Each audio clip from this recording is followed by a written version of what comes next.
guys, spotlight today on the pelvic floor and a bit of release work. We're going to start standing up and we're going to do a little bit of release work using our heels on the floor, okay? So you might find that you have got tension in your pelvic floor, and this is for you. These are for you if you have got tension in your pelvic floor. If you find that you have deep bum pain, might knock into the sacroiliac joint pain or lower back pain, you might suffer with constipation. There's lots of different ways to sort of tell if your pelvic floor is tight. You might not be able to feel a contraction of your pelvic floor. So these are exercises for you. I'm going to give you 4 today. Just short, sharp exercises that might help you with a bit of pelvic floor release work, okay? So I'm going to start standing. You won't see my face, but that's okay. It's no great loss.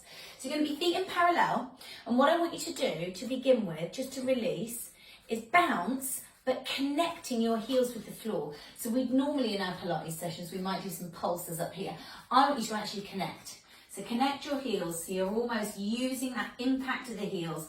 It's going to shake up straight through to your pelvis.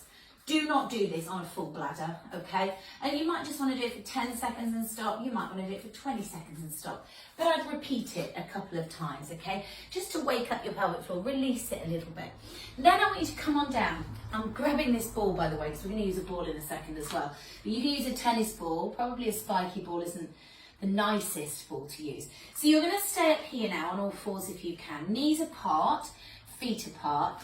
And I want you to just rock back. So you're doing a little rock back, okay? You're not pushing your tailbone down here and you are not lifting your tailbone up here. So I want you to keep your core and I want you to sit back as though you're trying to lengthen these glutes out. And really a lot of the time your glutes are sort of a window to your pelvic floor.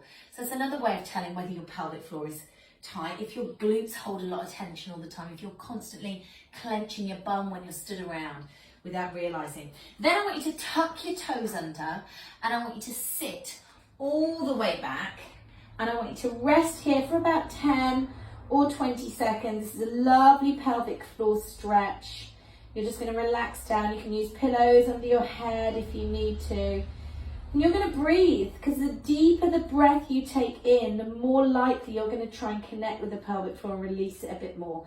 So almost breathe in through to the pelvic floor if you can. And as you exhale, you just relax.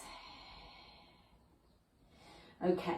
And then finally, we have got a little bit, oh, actually I'll give you 2 more. We have got a little bit of release work with a ball. So you can use a tennis ball, get a ball that's comfortable. This probably isn't this spiky ball. So this is a release work exercise done by Diane Lee. So I'm going to show you this, and she is really rather excellent. You're going to find the head of your femur, so the head of your thigh bone, really, or that bony bit, which is your greater trochanter, which is on here. I'll show you just using Fred. This bony bit here, okay, this bony bit on the side.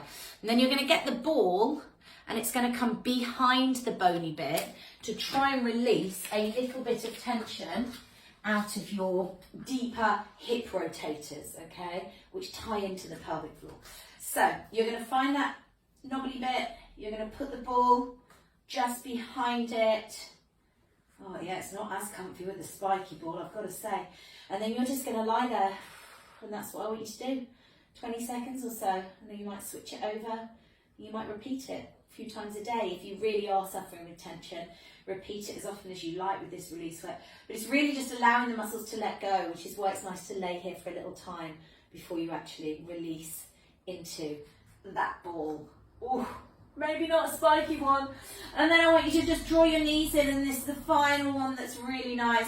Happy baby pose. So if you can't reach through for your ankles and shins and open the knees up here and just rest, just get yourself up towards a wall, put your feet on a wall, have the same positioning. So your knees are open, you're just breathing as deep into the pelvic floor as you can, you're relaxed through your neck and shoulders, and you're just letting go of some of that tension. Okay, hopefully those 4 or 5 little stretches and releases will help you out, and hopefully then you can start to work on strength work to balance out the release work. Okay, thanks very much guys, see you soon.